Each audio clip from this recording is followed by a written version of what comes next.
संगमनेर नेहरू गार्डनच्या गाळ्याचा वाद चिघळला। उन्हाळ्यापेक्षा संगमनेरचे राजकारणच जास्त तापले, तर त्यांच्यासाठी जीवाचे रान केले त्यांनीच रस्त्यावर आणले। विरोधक ठरले पाठीरागे। अमर कतारींचा थेट घणाघात बघा सविस्तर न्यूज एमपीवर।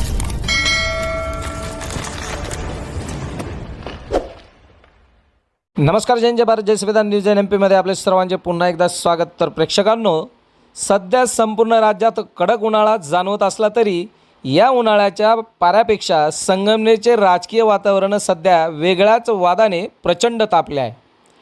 निमित्त ठरले आहे ते नेहरू गार्डन परिसरातील गाळेधारकांना मिळालेल्या नोटीसचा वाद। एकीकडे रस्ता रुंदीकरण आणि सुशोभीकरणाचा विडा उचलला गेला असताना दुसरीकडे मात्र यामुळे शेकडो कुटुंब रस्त्यावर येण्याचा धोका निर्माण झाला आहे। यावरूनच आता थेट शिवसेनेचे उद्धव बाळासाहेब ठाकरे, उपजिल्हाप्रमुख अमर कतारी राजपूत यांनी आक्रमक पवित्रा घेतला आहे। त्यांच्या एका सोशल मीडिया पोस्टने संपूर्ण संगमनेर तालुक्यात राजकीय खळबळ उडून दिली आहे। मिळालेल्या माहितीनुसार 2 दिवसापूर्वी नेहरू गार्डन येथील गाळेधारकांना गाळे खाली करण्याबाबत प्रशासनाकडून नोटिसा बजावण्यात आल्या। या गंभीर प्रश्नावर अमर कतारी यांनी तात्काळ आमदार सत्यजित तांबे यांची भेट घेतली। गाळ्याची स्थिती त्यांच्यासमोर मांडली। सर्व गाळे व्यवस्थित असताना गाळे पाडण्याचा प्रयत्न का होत आहे असा सवाल केला असता आमदार तांबे यांनी स्पष्ट शब्दात सांगितले की ते गाळे पाडावेच लागतील, आम्हाला तिथे मोठे काहीतरी करायचे आहे। या भूमिकेनंतर अमर कतारी यांनी तीव्र संताप व्यक्त केला आहे। ज्या आमदाराला निवडून आणण्यासाठी आम्ही जीवाचे रान केले, दिवसरात्र राबलो, तोच आमदार आज आम्हाला रस्त्यावर आणण्याचा प्रयत्न करत आहे असा थेट गंभीर आरोप कतारी यांनी केला आहे। तर दुसऱ्या बाजूला राजकीय ट्विस्ट आहे। आमदार अमोल खताळ ठरले पाठीराखे।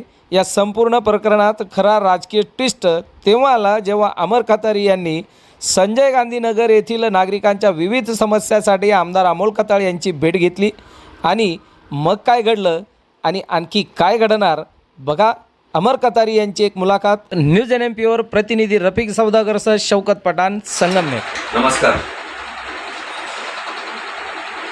सोमवारी आम्हाला संगमनेर नगरपालिकेच्या वतीने अचानकपणे एक नोटीस आली आणि त्या नोटीसमध्ये असा उल्लेख होता की आपण या ठिकाणी आता आपण बाईट घेतोय, हे गाळे अतिशय खराब स्थितीत आहे याचा अहवाल आलेला आहे आणि हे गाळे 15 दिवसात आपण खाली करावे। नगरपालिकेनं हे गाळे तोडून या ठिकाणी काहीतरी मोठं काहीतरी बांधायचं आहे। कोणत्या तरी संगमनेरच्या नगरसेवक असेल किंवा उद्योगपतीच्या घशात हे गार्डन आणि हे गाळे घालायचे आहेत, यासाठी आम्हाला नोटीस दिलेली आहे। मग हे नोटीस घेऊन आम्ही जे याचे आमदार आहेत, पदवीधर आमदार सत्यजित तांबे यांना नगरपालिकेत जाऊन भेटलो। नगरपालिकेत ते होते, त्यांना भेटलो, त्यांना विनंती केली की या गाळ्याचा जो अहवाल बनवलेला आहे, जो स्ट्रक्चर ऑडिट अहवाल बनवलेला आहे, तो अतिशय चुकीचा बनवलेला आहे। आपण येऊन समक्ष बघा, ह्या कोणत्याही गाळ्याला साधा तडा सुद्धा गेलेला नाही। अजून 20 वर्ष काय 25 वर्ष सुद्धा या गाळ्याला काय होणार नाही। मग तुम्ही कोणत्या ऑडिटच्या कोणत्या अहवालानुसार आपण हे गाळे पाडताय? नाही तर ते सत्यजित दादांचं म्हणणं होतं की हे गाळे पाडावंच लागतील। आम्ही त्यांना बोललो की ठीक आहे, तुम्हाला हे गाळे पाडायचे एवढे गरजेचं आहे तर तिकडचे गाळे बाजूचे तसेच ठेवा। हे गाळे जरी पाडून तर समोरच्या ठिकाणी नगरपालिकेची जागा आहे, त्या ठिकाणी पहिले आम्हाला आमची व्यवस्था करून द्या, आम्हाला चांगले गाळे बांधून द्या आणि मग पाडा। आम्ही साधारण वार्षिक 10 लाख रुपये भाडं, ह्या गाळ्यांचं 10 लाख रुपये भाडं नगरपालिकेला देतो। सगळं चांगलं सुरू असताना अचानक गाळे पाडायची आपल्याला का गाय आली?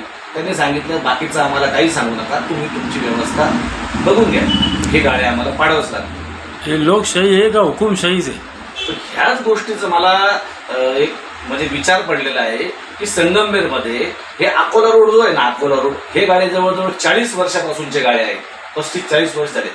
हे गाळ्यांना कोणती नोटीस दिलेली नाही, ते पाडायचं काही केलं नाही। त्याच्यानंतर जर आपण नगरपालिकेमध्ये एंट्री टाकतो का, नगरपालिकेमध्ये तर वाचनालय, जुनं सार्वजनिक वाचनालय, त्या वाचनालयाचे काही गाळे आहेत, ते तर गाळे आता ह्याच्यापेक्षाही 10, 15, 20 वर्ष जुने आहेत।